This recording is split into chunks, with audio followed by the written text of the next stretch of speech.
Welcome back to the show. Well, joining us now is Amber Allen Harper and Sarah Bagby from Knipe Realty, powered by ERA. Ladies, thank you so much for being on the show. Hi, thanks for having us, Jen. Absolutely, our pleasure. So we're on the American Dream, and the American Dream looks different for everybody. That has a different meaning for everyone. And you are sisters, but you actually don't have a conventional upbringing. Tell us a little bit about your story. Yeah, do you want to start? So Amber and I both are from Portland. We grew up in Portland, but we are half sisters, but we were raised completely in different households. Her mother and my mother gave me up for adoption when she was about 15, and then she had Amber a few years later, and so we didn't know about each other until, gosh, that's where we kind of disagree. Sometimes we disagree on the story. I can disagree. So my mom was 17 when she gave her up for adoption. But I didn't know, or I knew about Sarah my whole life. So from the beginning, ever since I could remember drawing pictures, she was included in family pictures. You know, you draw a picture of your family in kindergarten. There's my sister, but we called her Jamie because that's the name my mom had given her. So Jamie was always there, and I always had this romanticized feeling of when I met my sister, I could not wait. I look like a Jamie, I think. Yeah, I think you could pull off a Jamie. So Amber, had you always wanted to meet her? Did you always dream about actually meeting her? Yeah, it was something in our family that from day one, my mom knew that as soon as she was able to get her information, when Sarah turned 18, we would be able to have access to her information. And as long as Sarah was open to meeting us, then we would be able to reach out. So Sarah, how did you actually find out then that you had a half sister, and had you always known that you were adopted?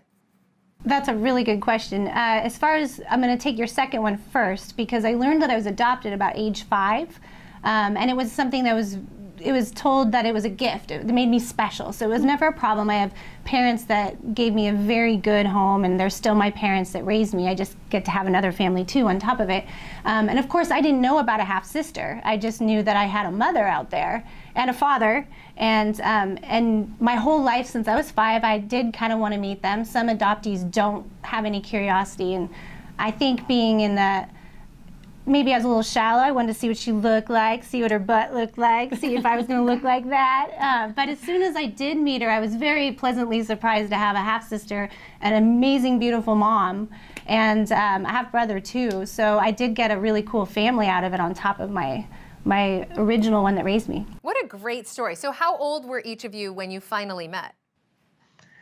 So you were, we disagree on this one too. I was 10. I know that for certain. I was 10. Well, then everyone's going to know our age. No, and I was 13. No, I was, I guess I was 17 or 18, because you have to be 18. You're supposed to be 18 when you learn if you both want to meet, at least through the agency I was adopted through. And I get a phone call. So I was all planning to meet my mom, don't know about her. And I get a random phone call she says when I was 18, I think younger. And she's on the phone with me introducing herself as my sister. Yeah. So that's how I learned about her. So my mom was really upset because she had, and her whole time after giving up, her daughter could not wait to meet her, and she had this whole idea played out in her head about their meeting, their first conversation, and I ruined it.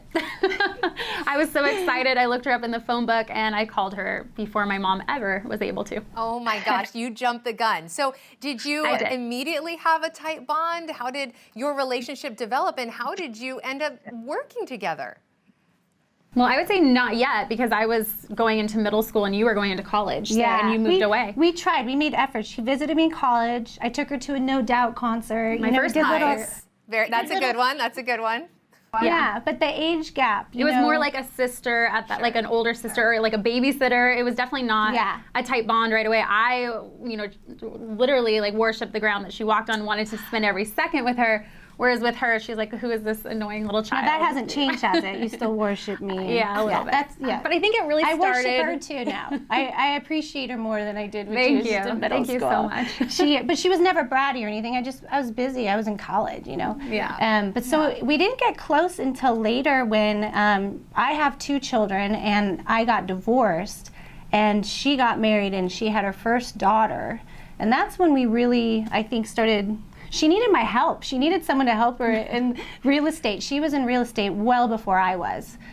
So that's where she was like, hey, I was in TV doing the weather, and it's a job where you can't really be there for the kids. So she said, hey, come on over and join me and help me out. So I did. And the rest is history. Oh yeah, it's been amazing. I would say we've been pretty close for about the last 10 years since having children and intertwining. And then we've been working in real estate together, not that long, only about 1 year. Yeah, together 1 year and... That's incredible. What a fantastic story. And thank you so much for sharing it with us. And I heard that you two are killing it in the market there. Oh, thank you. We're having fun. We are. I have no doubt about that. Ladies, thank you so much for being on the show. And we'll see you soon. Yeah. Thank you. Jen. And we'll be right back with more of The American Dream.